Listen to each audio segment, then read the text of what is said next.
नमस्कार। आज हम एक ऐसे भारत के सफर पर निकलेंगे जो किसी नक्शे पर नहीं मिलता। एक ऐसा भारत जो किस्सों में जिंदा है, जो खंडहरों में सांस लेता है और जो शायद आज भी किसी का इंतजार कर रहा है। तो ये खोज है उस भारत की जो गूगल मैप्स पर नहीं मिलता। वो भारत जो, जैसा कि कहा गया है, खंडहरों में सांस लेता है और अंधेरी गुफाओं में इंतजार करता है। ये सफ़र हमें रहस्यों की एक ऐसी दुनिया में ले जाएगा जिसे जानने के बाद ये सोचना मुश्किल हो जाएगा कि हम अपने देश को असल में कितना जानते हैं। तो चलिए देखते हैं कि हमारा ये सफ़र हमें कहाँ-कहाँ ले जाएगा। हम अदृश्य भारत की खोज से शुरुआत करेंगे, फिर सदियों से छिपे खजानों की तलाश में निकलेंगे।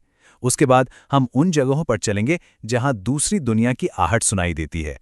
प्राचीन सभ्यताओं के भूले बिसरे राज खुलेंगे और आखिर में समझेंगे कि कैसे विज्ञान और कथाएं एक जगह आकर मिल जाती हैं। तो हमारा पहला पड़ाव है अदृश्य भारत की खोज। मतलब वो भारत जो असल में कहानियों और कानाफूसियों में ही बसता है। देखिए, ये जो जगह है ना, ये सिर्फ टूरिस्ट स्पॉट नहीं है। ये तो अपने आप में जिंदा कहानियां हैं जो बस सुने जाने का इंतजार कर रही हैं।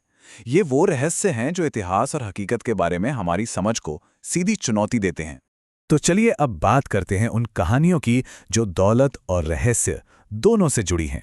ये हैं भारत के खोए हुए खजानों की वो गाथाएं जिनकी तलाश सदियों से हो रही है।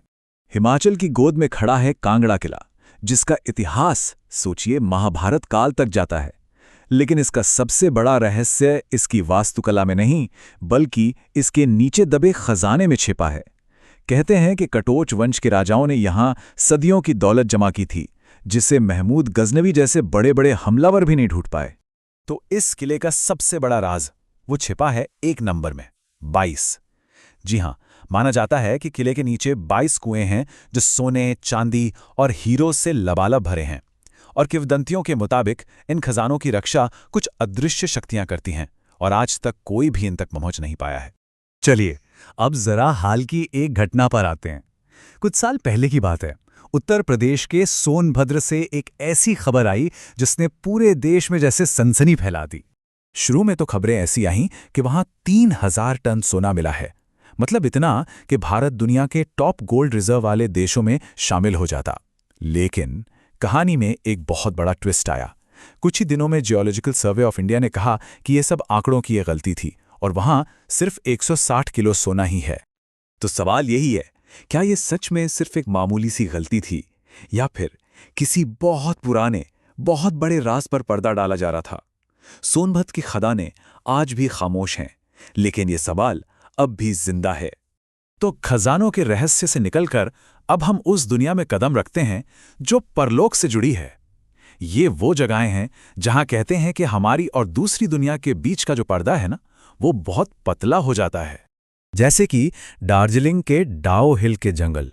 यहाँ की हवाओं में एक बहुत ही खौफनाक कहानी तैरती है, एक बिना सिर वाले लड़के की कहानी।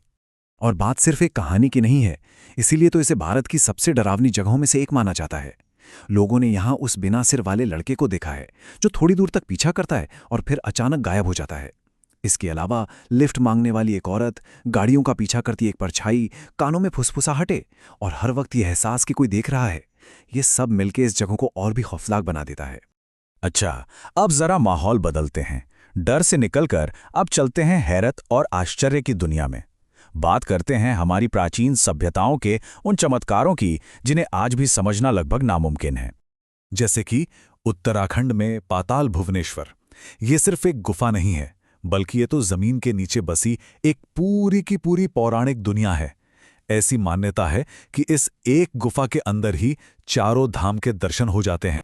सोचिए, आप एक संकरे रास्ते से 90 फीट नीचे उतर रहे हैं और अचानक एक अलग ही लोक आपके सामने आ जाता है। यहाँ पत्थरों पर भगवान गणेश का कटावा सिर दिखता है, शेषनाग का फन है जिसने पूरी पृथ्वी को थाम रखा है, और कलयुग का प्रतीक मानी जाने वाली एक शिला है जो धीरे धीरे छत की ओर बढ़ रही है। कहते हैं कि जिस दिन ये शिला छत से टकराएगी उस दिन कलयुग का अंत हो जाएगा। क्या आप यकीन करेंगे कि एक वक्त था जब दुनिया में रोम से भी ज्यादा आलीशान कोई शहर था? वो था विजयनगर, जिसे आज हम हम्पी के नाम से जानते हैं। ये उस समय के सबसे अमीर और ताकतवर साम्राज्यों में से एक था। जरा सोचकर देखिए, एक ऐसा शहर जहां के बाजारों में सोना, चांदी, हीरे मोती सब्जियों की तरह बिकते थे। जी हाँ, हम्पी की शानो शौकत कुछ ऐसी ही थी। लेकिन हम्पी का असली रहस्य सिर्फ इसके खंडहर नहीं है। सबसे बड़ा सवाल तो ये है कि जो सभ्यता पत्थरों से संगीत पैदा करने वाले खंभे बना सकती थी, वो रातों रात कैसे गायब हो गई? वो अद्भुत ज्ञान कहाँ खो गया?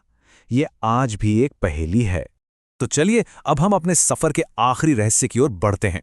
ये एक ऐसी जगह है जहां विज्ञान और पौराणिक कथाएं एक दूसरे से टकराती हैं। यह है महाराष्ट्र की लोनार झील। देखिए, इस झील की पहचान एक नहीं बल्कि दो हैं। एक तरफ साइंस कहता है कि ये झील करीब 50,000 साल पहले एक उल्कापिंड के धरती से टकराने से बनी है। दूसरी तरफ पुरानी कथाएं इसे लोनासुर नाम के एक राक्षस से जोड़ती हैं, जिसका वध भगवान विष्णु ने यहीं किया था। और आज ये एक वैज्ञानिक पहेली बनी हुई है। तो मतलब इसके बनने का एक साइंटिफिक कारण तो हमारे पास है, लेकिन इस झील का जो बर्ताव है ना, वो आज भी समझ से परे है। ये बेसाल्टिक चट्टान पर बना दुनिया का एकमात्र ऐसा गड्ढा है, इसका पानी एक ही समय पर खारा और क्षारीय दोनों है, जो आपस में घुलता नहीं। और तो और इसका रंग अचानक हरे से बदलकर गुलाबी या लाल हो जाता है, और इसके पास कंपास भी काम करना बंद कर देते हैं। तो ये सारी जगहें ये हमें एक ही बात याद दिलाती हैं कि इतिहास सिर्फ किताबों में बंद नहीं होता, वो तो इस मिट्टी में है, इन पत्थरों में है और उन कहानियों में जिंदा है जो हम एक दूसरे को सुनाते आए हैं।